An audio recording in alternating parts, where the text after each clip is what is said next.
And we've seen over the past 13 years just how much of a difference that makes.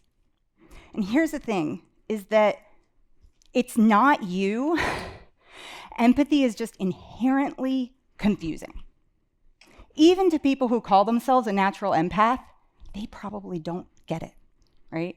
We're hailing empathy as a superpower, right? It's not. It's something everyone has.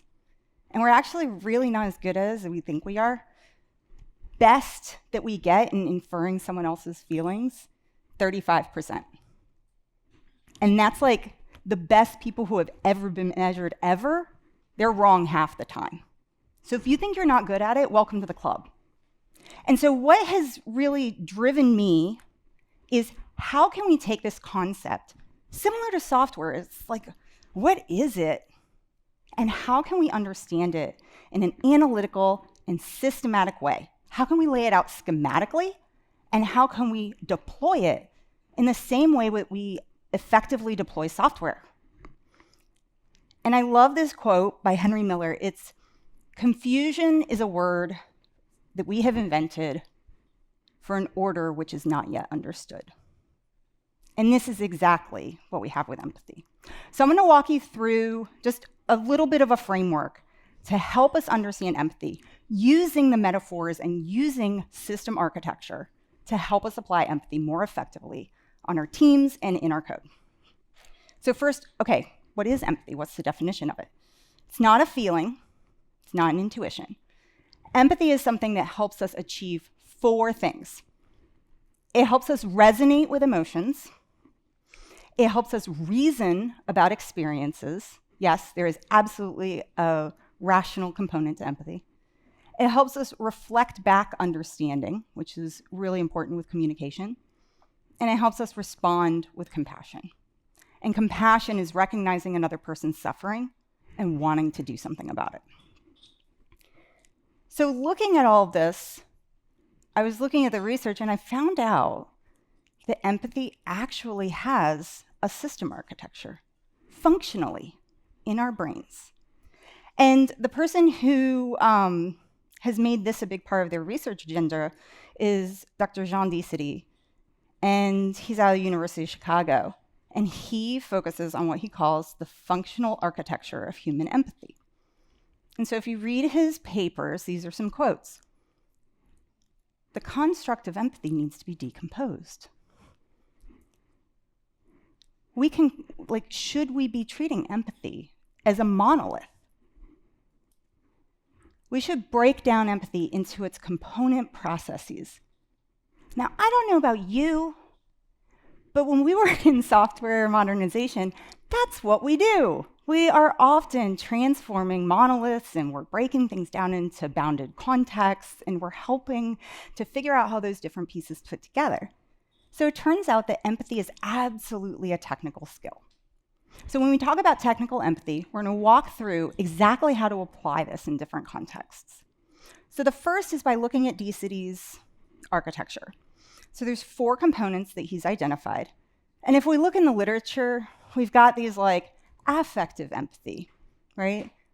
Emotional concern, or empathic concern, emotional regulation, and cognitive empathy. I don't know about you, those are really hard to remember.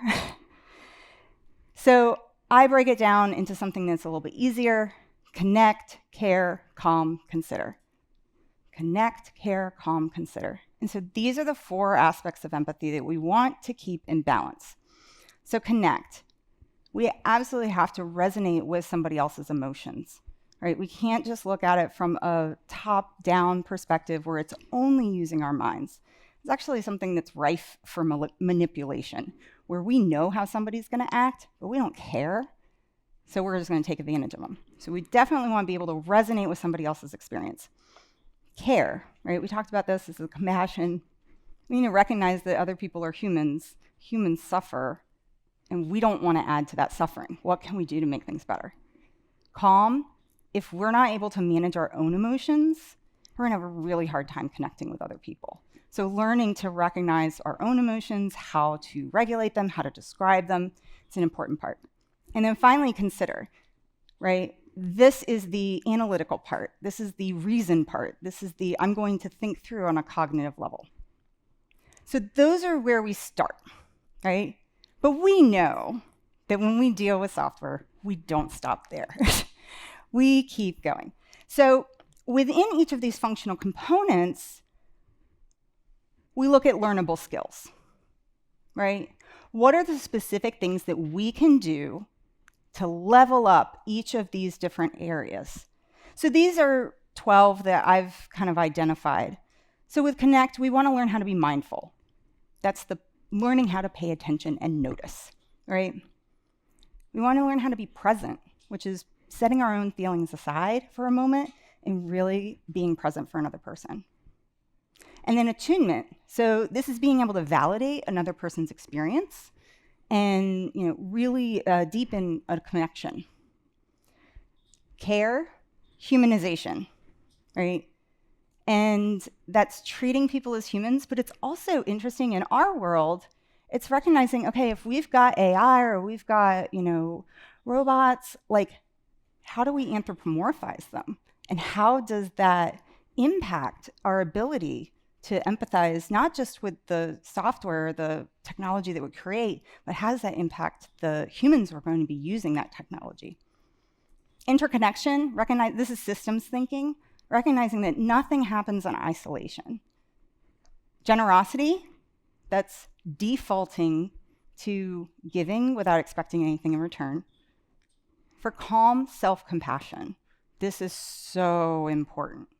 We have to learn to treat ourselves with the same kindness that we expect to treat others, because you can't pour from an empty cup. If you're exhausted and you're not paying attention to your own care, you can't give. Emotional granularity, okay, same way we think about data granularity, same thing applies to emotion. If I describe myself as upset, you don't really okay, right? But if I'm describing, I have grief because my cat died, that's a much more specific word, right? So being able to describe things, and sometimes we have emotions that are two different things at the same time. So being able to really articulate that becomes important. Boundaries, right? In software architecture, bounded contexts are so important. In empathy, you cannot have empathy without boundaries. This was like the biggest, what? I thought I wanted to be open, right? I thought I wanted everything to be transparent. No, that doesn't work. So learning how to set boundaries, which is this is okay, this is not okay, super important. Consider mental models. These are personas. But instead of thinking about it as demographics, things that we just scrape and put together, it's really about understanding somebody else's thinking, right? How do they approach their inner cognition? What are their beliefs? What's going to motivate them? Conflict. This is another one that was a surprise, right?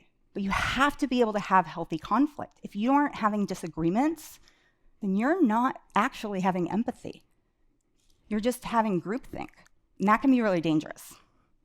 And then ethics, right? We have integrity constraints for our databases. I think of ethics as integrity constraints for our actions. So being able to learn about all these different skills, and the way that we do that is we go to the empathy gym.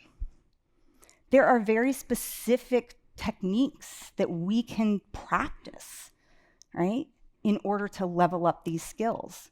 So just like an athlete, right, if they're training for a marathon, they're going to be focusing on building their muscle mass a little bit. They're going to be focusing on their aerobic activity, right? It's all of these different skills combined, and it's paying attention to rest.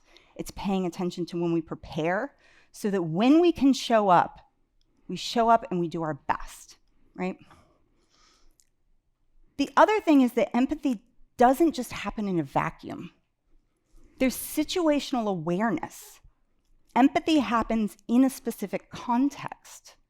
So paying attention to what are the things that are going on around me, not just the person, but also the environment, and also what's happening inside. Am I tired? Am I just not feeling well? Those things actually have a huge impact on our ability to empathize. And then we get down to where we have our motivated actions. And this is where we can use empathy strategically to drive our development choices. And it helps with our teams, but it also helps with our code quality.